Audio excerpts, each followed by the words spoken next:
acción en contra de Martín Vizcarra ni tampoco de los dos exministros. Y eso tiene una explicación concreta, y es el hecho de que contra ellos, al haber sido altos funcionarios del gobierno, pues debe de realizarse la investigación a través de la Fiscalía de la Nación. Hola amigos, sean bienvenidos a su canal de Te lo voy contando. El abogado penalista Andy Carrión hace un análisis del operativo realizado a funcionarios de Provías durante el mandato del expresidente Martín Vizcarra. Se les imputa una presunta organización criminal y delito de colusión. El abogado se pregunta por qué no hay ninguna acción contra el expresidente o sus ministros de aquella época. Y aquí lo responde. Bien, tal como lo está señalando, el día de hoy nos hemos encontrado con la información no solamente de incautaciones y allanamientos, sino además con detenciones de funcionarios que habrían pertenecido al Ministerio de Transportes y Comunicaciones y también a Provías descentralizado. La imputación que está realizando el equipo especial contra la corrupción del poder se basa en 3 delitos específicos. El primero de ellos es la existencia de una organización criminal que él habría liderado el expresidente Martín Vizcarra, conjuntamente con 2 exministros, así como con dirigentes y también miembros del Provías descentralizado. También estaría en curso el delito de colusión, así como algunos otros delitos vinculados a la administración pública. Ahora bien, dentro de todo este marco de imputación también se debe de señalar de que, si bien es cierto, hemos apreciado todas estas diligencias que viene realizando al día de hoy en la Fiscalía, no se ha tomado alguna acción en contra de Martín Vizcarra ni tampoco de los 2 exministros. Y eso tiene una explicación concreta, y es el hecho de que contra ellos, al haber sido altos funcionarios del gobierno, pues debe de realizarse la investigación a través de la Fiscalía de la Nación. Es por ello que todavía no hemos apreciado alguna diligencia, algún allanamiento, incautación o incluso, por ejemplo, el pedido de impedimento de salida del país, porque todavía la Fiscalía no ha ventilado una investigación en contra de los mencionados. Claro. Ahora, en algunas ocasiones Carlos Revilla integraba o ingresaba, ¿no es cierto?, a Palacio de Gobierno con maletines de dinero para entregar a Martín Vizcarra presuntos sobornos por estas obras de Provías, que es un tema además que se ha dejado vertir en alguna radioemisora, pero que formarían parte también de las informaciones que han servido, digamos, como elementos. Esto constituiría elementos probatorios, por ejemplo, de esta presunta organización criminal, doctor Carrión, que una vez más, el Ministerio de Transportes. ¿Qué pasa con este ministerio en los distintos gobiernos? Vemos que se está manejando información muy minuciosa, María de Jesús, tal como tú lo has señalado, no solamente de las entregas de dinero, sino el número de entregas de dinero y cuál habría sido la modalidad, ¿no? Incluido, por ejemplo, un escaparate de planos, algunas maletas, para que puedan viabilizar la entrega en efectivo al expresidente Vizcarra. Y se señala como ámbito protagónico más bien a Karen Roca, ¿verdad? Se la cita ahí en algunos apartados que la prensa ya ha venido publicitando. Entonces vemos que el nivel de minuciosidad con el que se está manejando este caso hace que las investigaciones y las medidas que se hayan tomado estén realmente justificadas, porque no solamente se habrían concentrado en Provías descentralizado, sino también en el Ministerio de Transportes y Comunicaciones, así como haber alcanzado al ex presidente Martín Vizcarra como líder de esta organización criminal. ¿Y qué ha pasado con el ministerio? Es decir, ¿por qué siempre se repite esta historia, María de Jesús? A pesar de que todos hemos visto, por ejemplo, que en el gobierno de Pedro Castillo también hubieron estos tipos de actos de corrupción. Y yo creo que tiene que ver con el poco compromiso que tiene el Ejecutivo de cara a controlar o reducir los índices de corrupción y de algunos otros delitos dentro de instituciones que son muy sensibles, ¿no?, por el manejo presupuestal que tienen. Ministerio de Transportes y Comunicaciones y específicamente Provías descentralizado, se ha demostrado que durante muchos gobiernos ha sido la caja de la corrupción, ¿verdad? No solamente por funcionarios públicos que favorecían a determinados contratistas, sino la forma ya sistemática en la que se han venido cometiendo delitos en esas instituciones. Es por ello que el día de hoy también el Ministerio de Transportes y Comunicaciones ha emitido ya un comunicado de cara a señalar la reorganización de esa institución. Pero esa reorganización yo creo que se hubiera más bien tomado ni bien asumió la nueva presidenta de la República, porque era bien sabido por todos los actos de corrupción que se habían cometido en gobiernos anteriores. Eso es un poquito lo que es más que suspicaz, ¿no? La pregunta que uno se hace de bien, ¿por qué demoró tanto también este tema en salir a la luz? Esto estamos hablando del gobierno de Martín Vizcarra, estamos hablando de año 2018-2020. Y además, ¿cuánto puede agravar la situación de Martín Vizcarra? Precisamente dado que se trata de su gestión. Bueno, agrava completamente la situación jurídica de Martín Vizcarra porque él ya tiene investigaciones a cuestas. Tiene investigaciones, por ejemplo, por el hospital en Moquegua, por también algunas otras obras que se realizó en la etapa en la que él era el gobernador regional, y también investigaciones en Lima respecto al ejercicio de su gobierno presidencial. Y este es uno de los casos, diría yo, más acabados que se tiene más bien en contra de Martín Vizcarra, porque no solamente se cuenta con una versión muy minuciosa de parte de un o de una colaboradora eficaz, sino que además durante todo este tiempo la Fiscalía ha desplegado actos de corroboración que nos ha llevado a que el juez ya admita, por ejemplo, allanamientos, incautaciones y también la detención de ciertos funcionarios públicos. Es que yo creo que esto sí agrava realmente la situación jurídica del expresidente Martín Vizcarra, porque esperemos también cuál va a ser la medida que va a tomar la Fiscalía de la Nación, porque esa investigación en contra del expresidente Vizcarra solo puede ser enmarcado dentro de una investigación en la Fiscalía de la Nación. En la Fiscalía de la Nación, en la instancia pertinente, ¿no? Bueno, lo que le mencioné antes del tema de los maletines, ¿no es cierto? Llevados, digamos, en Palacio de Gobierno en maletines que eran entregadas directamente al expresidente Martín Vizcarra para luego ser dispuestos por sus familiares y demás allegados que estaban al servicio de la presunta organización criminal para la compra de bienes y pagos de obligaciones. Cabe mencionar que muchos de los funcionarios, incluso que se hacen referencia, se encuentran trabajando y operando en la actual administración, en el actual gobierno. Ahí tenemos el documento que forma parte de lo mencionado por el testigo en reserva. Testigo en reserva, incluso tiene una codificación, ¿no? Un número del 14 de septiembre del año 2023, quien ha precisado, entre otras cosas, lo que acabamos de comentar.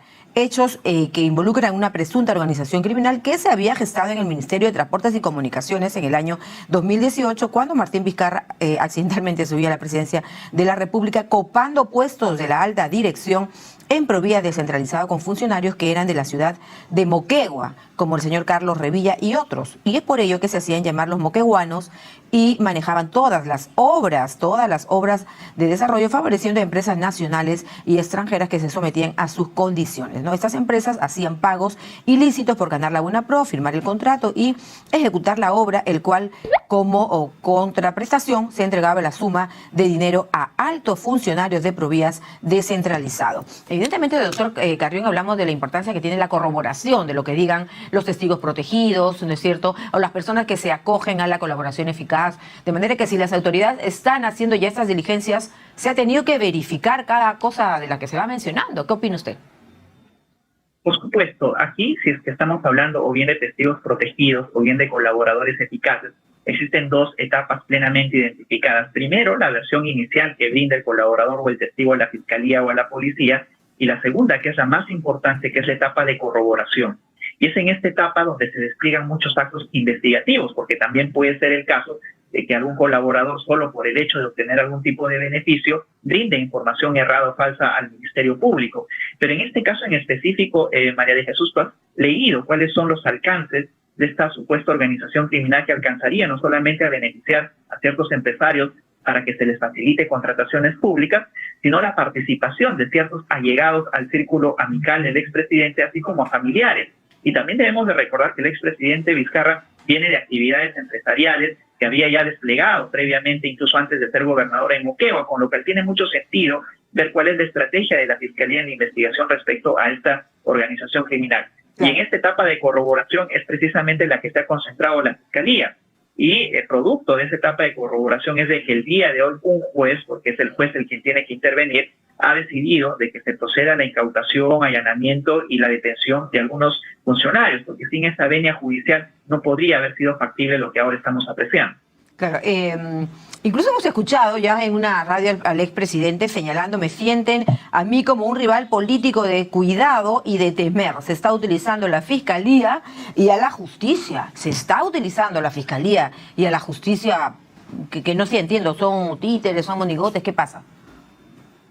Bueno, esa siempre es una alegación por parte de los políticos que son investigados, ¿verdad? Señalan de que son los enemigos políticos los que estarían detrás de estas investigaciones, pero yo creo que para contrastar esa versión tendríamos que remitirnos a los documentos que hasta ahora está publicando la prensa, y vemos que ese nivel de rigurosidad, de actos de corroboración que se han desplegado, hacen pensar de que en efecto no se trataría de una venganza política, sino más bien de un trabajo minucioso que ha venido realizando la Fiscalía con la Policía, que han llevado a identificar las estratagemas que se habían formado cuando él era no solamente gobernador de Moquegua, sino, y esto es lo más grave, cuando era presidente de la República. Así es que yo creo que es simplemente un discurso para la tribuna, porque los hechos hablan por sí mismos. Ya.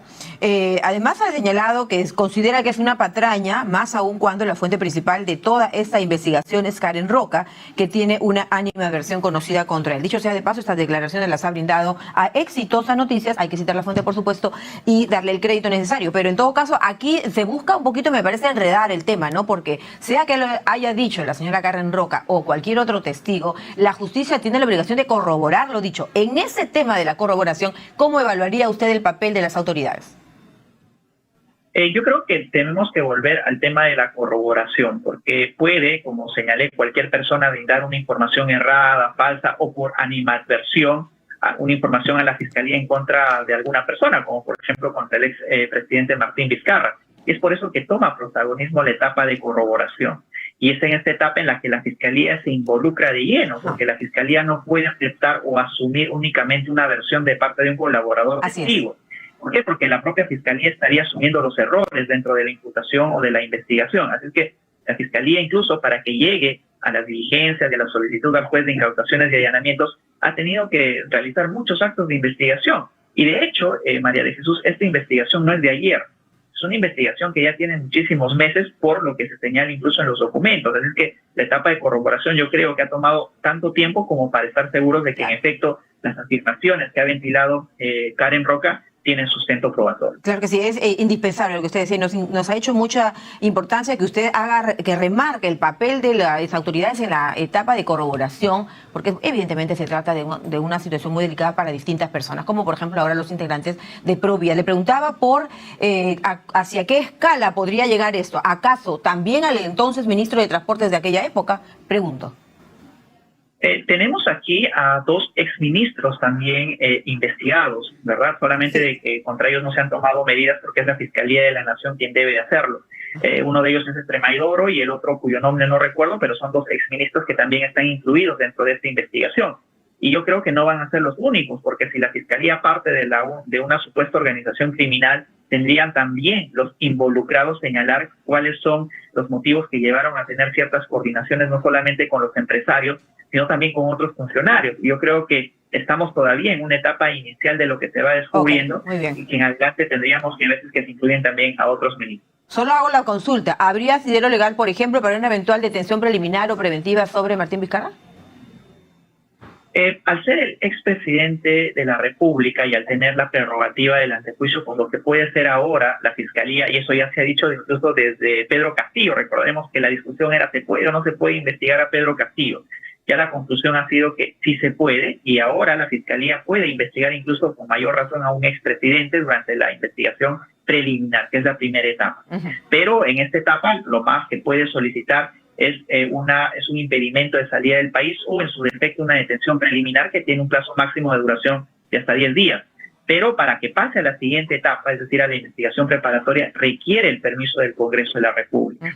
Y luego recién, cuando media esta autorización, puede la Fiscalía solicitar requerimientos como el de prisión preventiva, que al estar investigada una organización criminal podría incluso tener una duración de hasta 36 meses. Ahora, es una pena, digamos, ¿no? El tema de la corrupción o las presuntas investigaciones sobre delitos de distintos funcionarios. Y vuelvo al tema del Ministerio de Transportes, porque en el caso de Pedro Castillo también se está investigando diversas operaciones, digamos, en el Ministerio de Transportes. Será por lo jugoso de las obras, la envergadura de los presupuestos para obras de gran dimensión, digamos. ¿Qué es lo que pasa? El Ministerio de Transportes en algunas ocasiones también ha sido el Ministerio de Vivienda. ¿Qué es lo que pasa en la estructura del Estado con estos ministerios?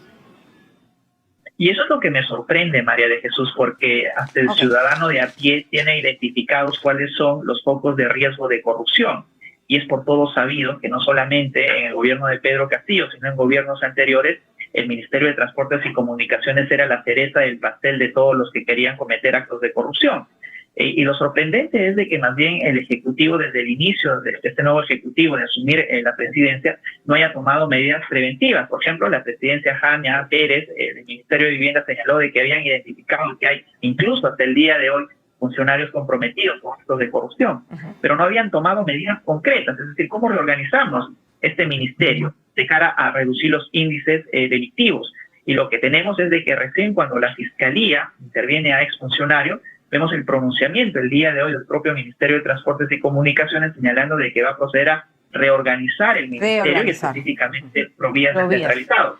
Pero esta es una conducta meramente reactiva, ¿verdad? Cuando el Ejecutivo más bien debería de tomar la delantera, más preventiva, tratando de reorganizar todos, más preventiva, ¿no? Incluyendo programas de prevención para reducir estos índices de criminalidad. Pero vemos que no lo han hecho. Esperemos de que al menos el comunicado del día de hoy sí pueda llevarnos a un buen puerto de la reorganización de esta institución que tiene altos índices de corrupción. Muchísimas gracias.